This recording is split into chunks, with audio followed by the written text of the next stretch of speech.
ام المومنین سیدہ عائشہ رضی اللہ تعالیٰ عنہ فرماتی ہیں کہ ایک دن حضور کا دریا رحمت جوش میں تھا اور حضور نے فرمایا عائشہ جو مانگنا ہے مانگ لو۔ میں نے عرض کی یا رسول اللہ اگر آپ اجازت دیں تو میں اپنے باپ حضرت ابو بکر صدیق رضی اللہ تعالیٰ عنہ سے مشورہ نہ کر لوں کہ میں نے کیا مانگنا ہے؟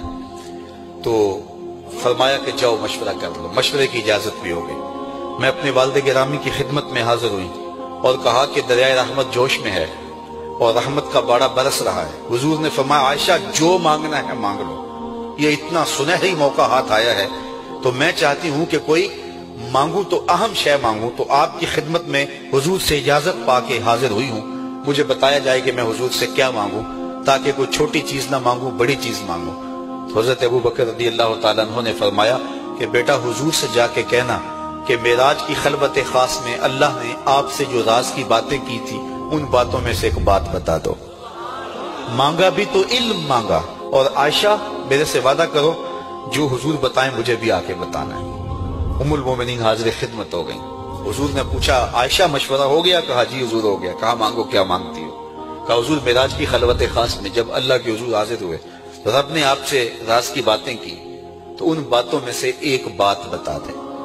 حضور مسکرا پڑے، اس بات پہ مسکرائے ہوں گے میرے یار غار کا انتخاب کیسا ہے، یا اس بات پہ مسکرائے ہوں گے کہ راز کی بات بتا دوں تو راز نہ رہا، لیکن وعدہ کیا تھا۔ کہا عائشہ سنو، جب میں قرب خاص میں پہنچا تو میرے مالک نے مجھ سے راز کی جو باتیں کی ان میں سے ایک بات یہ تھی، محبوب تیری امت میں سے کوئی شخص کسی شخص کا ٹوٹا ہوا دل جوڑ دے تو میرے اوپر لازم ہے بغیر حساب کے جنت عطا کروں۔